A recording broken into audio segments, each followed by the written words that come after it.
사람에게는 마음이 있습니다. 누구나 다 마음이 있는데 그 마음을 우리 눈으로는, 육안으로는 볼 수가 없습니다.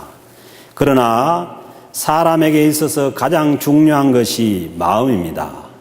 마음이 잘못되면은 사람이 잘못됩니다. 다른 것이 부족하고 약해도 마음이 건강하면은 행복하게 살아갈 수가 있습니다. 반대로 다른 조건들이 다 좋아도 자기 마음이 힘들면은 삶이 힘들게 됩니다. 성경 말씀은 하나님도 마음으로 믿는다고 말씀합니다.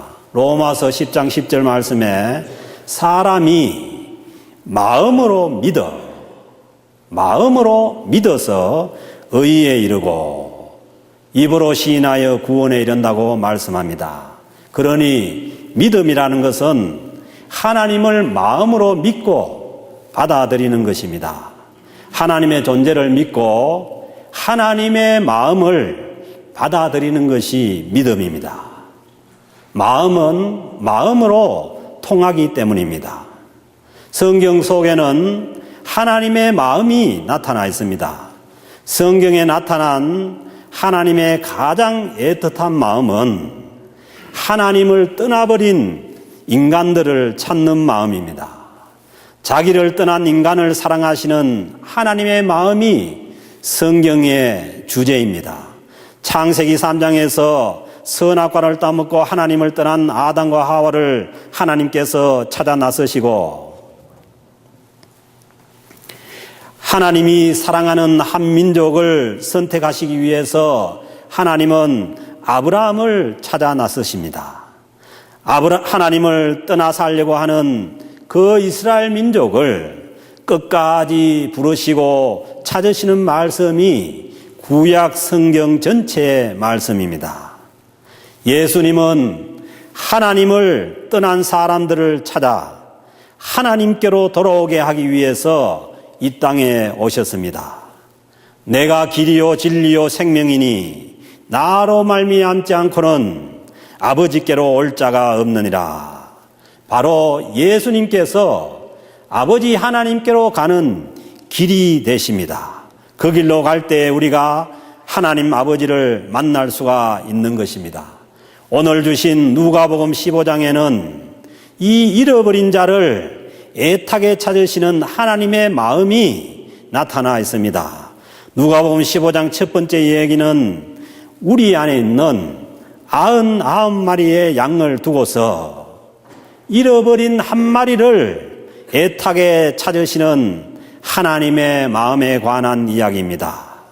두 번째 이야기는 동전 10개를 가진 여인이 손에 쥐고 있는 9개의 동전을 놓아두고 잃어버린 한 동전을 찾기 위해서 등불을 켜고 마당을 설면서 애타게 찾는 이야기입니다.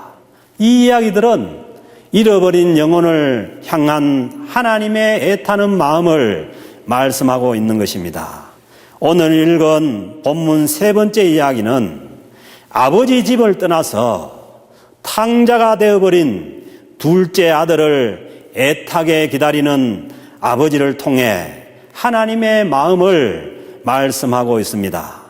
어떤 아버지에게 아들 둘이 있었는데 첫째 아들은 착실해서 아버지의 일을 거들고 집에 함께 살고 있었는데 둘째 아들은 아버지의 재산 중에서 자기 것을 달라고 하여서 그 재산을 가지고는 아버지의 집을 떠나갑니다. 이 재산이 이 아들의 것이 맞습니까? 둘째 아들의 것이 맞아요? 아니죠. 다 아버지의 것이죠. 그 아들을 낳아가지고 지금까지 먹여주고 키워주고 공부시켜줬는데 오히려 아버지에게 큰 빚을 지고서 그러면서도 자기가 돈을 벌어서 논사고 밭산 것도 아닌데 자기 것을 내어놓으라고 하니 요즘 세상이 비싸게 돌아가니까 이게 다 맞는 줄 아는데 안 맞는 얘기죠. 어떻게 그 아버지의 재산이 그 둘째 아들 자기 것이 될 수가 있는 거예요. 그게 아니죠. 예. 요즘 한국에서 뭐 여기 캘거리는 없는데 한국에 그런 사람도 있다고 하는데 아버지 거 내 날락해 안 주면은 그냥 아버지를 막 그 힘들게 하고 심지어는 살인하는 그런 사람도 있다고 하는데 그게 말이 안 되는 얘기입니다. 아버지한테 빚을 진 거지 아버지 것을 내어놓으라고 할 수가 없는 거죠. 그것도 아버지가 건강하게 살아 계시는데 마치 자기 것을 내어놓으라고 하는 것처럼 내어놓으라고 하니 이게 잘못되어도 많이 잘못된 것입니다. 온 세상은 창조주 하나님의 것입니다. 우리는 하나님이 공급하시는 공기를 얻어 마시고 살고 있고 하늘로부터 주어지는 물을 마시고 살고 내가 짓지 않는 농산물을 먹고 살고 있습니다. 물론 우리가 조금 돈은 주지만은 그러나 그 돈 주는 것이 다가 아닌 것이죠. 우리가 소를 만들지 않고 우리가 소고기를 먹잖아요. 우리가 곡식을 만들지 않고 곡물을 먹고 살고 있고 이것은 다 아버지의 것인 것입니다. 그러니 사람이 내 것으로 산다고 착각하지만은 내 것만으로 사는 사람은 아무도 없습니다. 사람은 모두가 다 의존적인 존재입니다. 순수하게 자기 힘만으로 살아갈 수가 없다는 것입니다. 그러므로 우리는 하나님을 감사하며 하나님께 예배하며 하나님과 사람들과 바른 관계 속에서 함께 살아가는 존재들인 것입니다. 그런데 오늘 본문에 나오는 둘째 아들은 아버지의 것을 자기 것이라고 하면서 내어놓으라고 해서 다 가지고는 아버지 집을 떠나서 멀리 가버립니다. 13절 말씀 보니까 그렇습니다. 며칠이 안 되어서 둘째 아들이 재물을 다 모아가지고 어디로 가느냐? 먼 나라에 가서 거기서 허랑방탕하여 그 재산을 낭비하더니 왜 가까운 나라로 가도 되는데 먼 나라로 가버립니까? 이것은 이제 재물이 있으니까 아버지로부터 재물을 받았으니까 별로 아버지가 필요 없다는 것이죠. 그리고 아버지 가까이 있으면은 아버지가 찾아와서 또 재산을 내어놓으라고 그렇게 할 수 있으니까 아예 아버지와 관계를 끊어버리려고 멀리 먼 나라로 가버립니다. 혹시 우리는 그렇지 않습니까? 하나님 아버지로부터 많은 것을 달라고 해서 많은 것을 받으면은 혹시나 하나님 아버지가 그것을 다시 또 가져갈까 봐 싶어서 아버지를 떠나서 더 멀리 가버린 게 아니냐는 거예요. 그런데 이렇게 아버지와의 관계를 끊어버린 둘째 아들이 행복하게 잘 살아갈 수가 있느냐는 것이죠. 13절 말씀 보니까 먼 나라에 가서 거기서 허랑방탕하여 그 허랑방탕이 뭔지 알죠? 예. 그 재산을 낭비하더니 그러니까 이 상황을 30절에서 이 집에 있던 큰아들이 얘기합니다. 아버지의 살림을 창녀들과 함께 먹어버렸다. 그렇게 표현하는 거죠. 그러니까 이 허랑방탕 속에 대표적인 그런 모습이 창녀들과 함께 재산을 낭비해버린 그런 거라는 거죠. 그래서 아버지와의 관계를 끊어버린 아들은 아버지 대신에 이제 그 자기가 가진 재물로서 사람을 얻고 살아갈 수가 있다고 생각하고 새로운 사람들과의 관계를 만들어 보려고 합니다. 아버지와 바른 관계를 잃어버린 이 둘째 아들은 그 마음에 허전함을 달래기 위해서 새로운 관계를 찾아서 나섭니다. 아버지의 사랑 대신에 다른 사랑을 찾아서 창녀의 집도 방문하고 모든 것을 다 해보지만은 그러나 모든 재산을 탕진해 버립니다.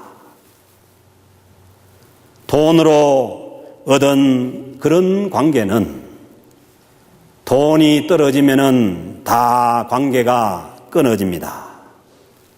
그러므로 우리 인생 사라는 것은 바른 관계가 너무나 중요합니다.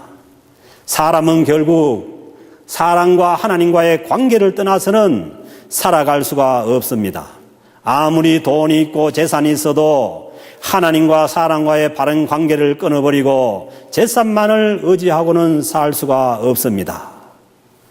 재산을 의지하고 그 재산에 의존해서 살다 보면은 사람의 마음이 외로워서 마음이 병들게 되어 있습니다.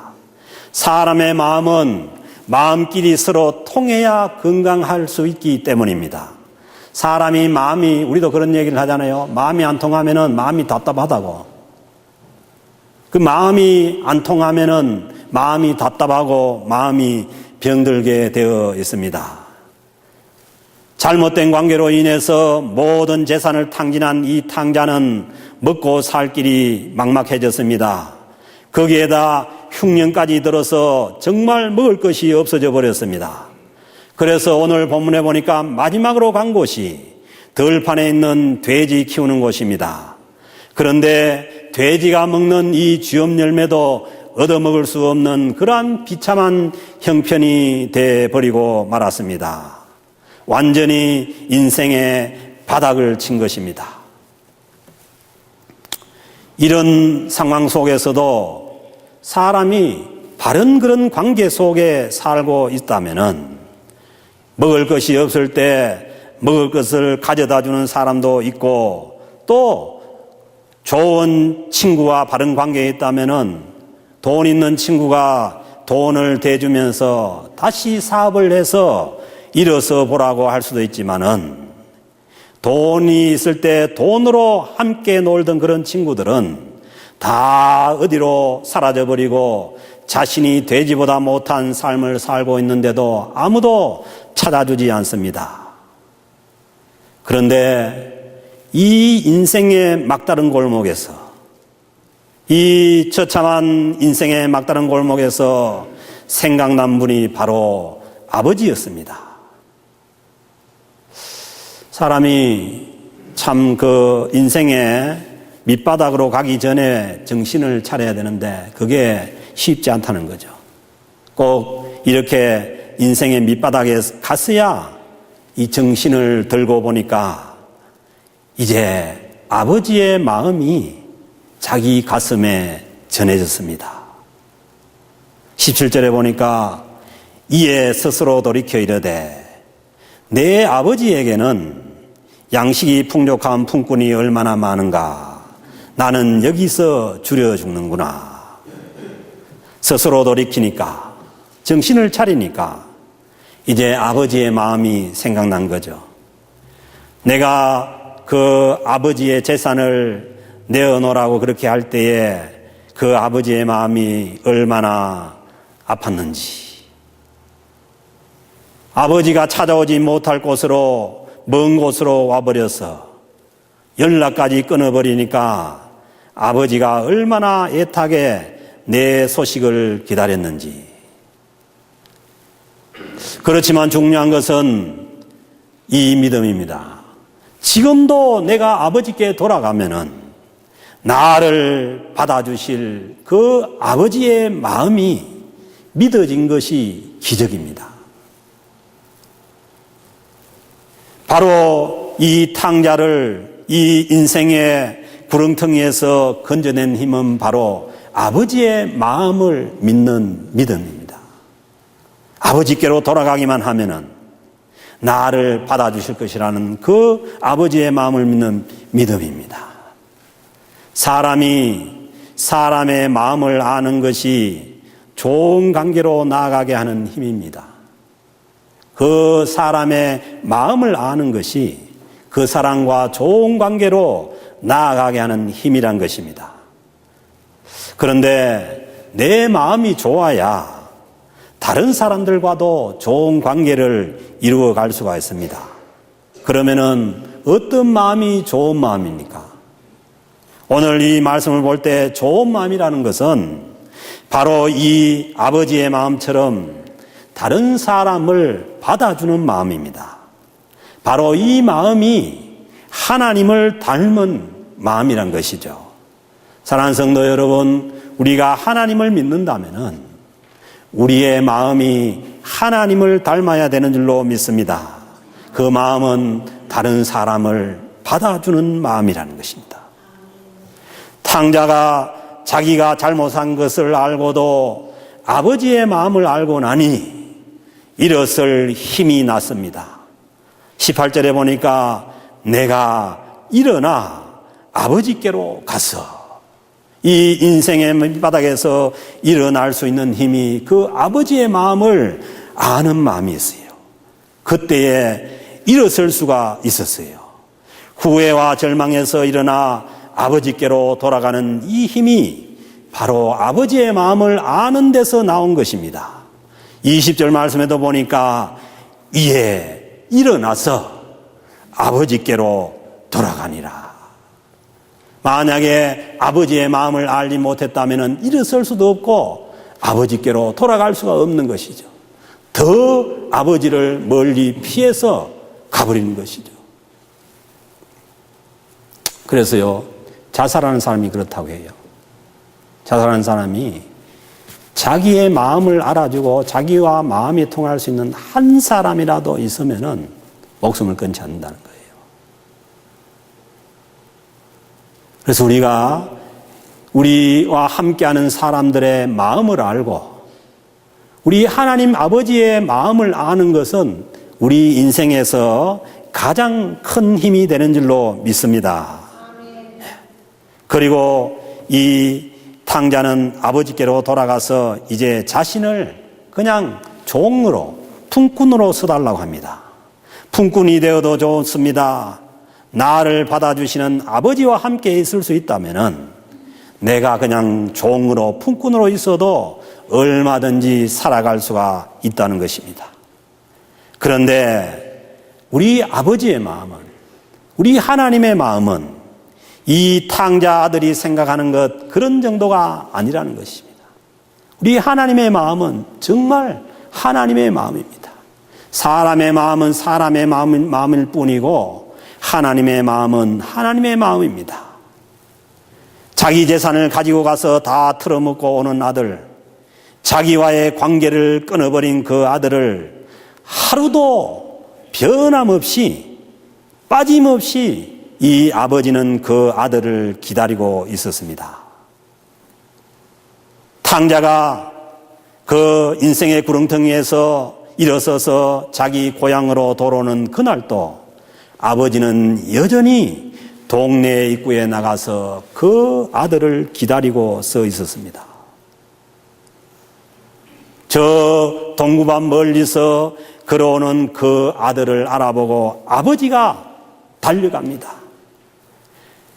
돼지를 치다가 온 그 냄새나는 지저분한 아들을 끌어안고 아들은 피하려고 하지만 아버지는 입을 맞춥니다.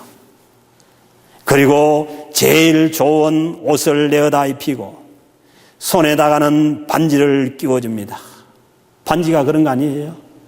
결혼할 때 반지 끼는 것은 당신은 나의 것이다. 이제 내 신부고 내 신랑이라는 거죠. 아버지가 이 아들을 이렇게 반지를 다시 끼워주는 것은 너는 틀림없는 내 아들이라는 거죠. 그리고 새 신발을 신겨줍니다. 저는 이 말 들으니까 우리 아버지 생각나요. 아버지가 저한테 남자는 어디 가도 신발이 좀 깨끗하고 좋아야 된다. 신발이 그렇게 중요하다는 거죠. 그래서 아버지가 이 아들에게 신발을 신겨줍니다. 그래서 완전히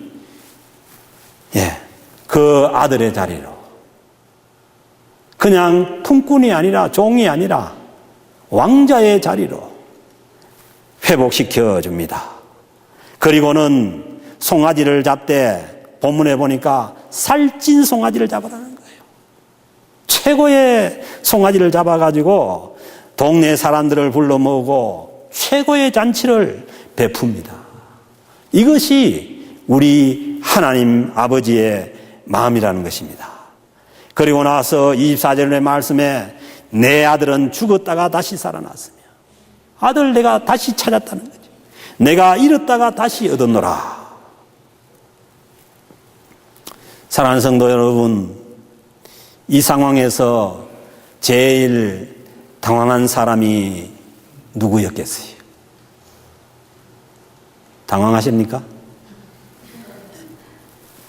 자기는 아버지의 집에 그냥 품꾼만 되어도 좋다고 생각했는데 이 아버지가 살찐 송아지를 낳고 동네 사람을 불러 모으고 잔치를 하고 가락지를 끼우고 그렇게 하니까 제일 놀란 사람이 이 돌아온 탕자였습니다.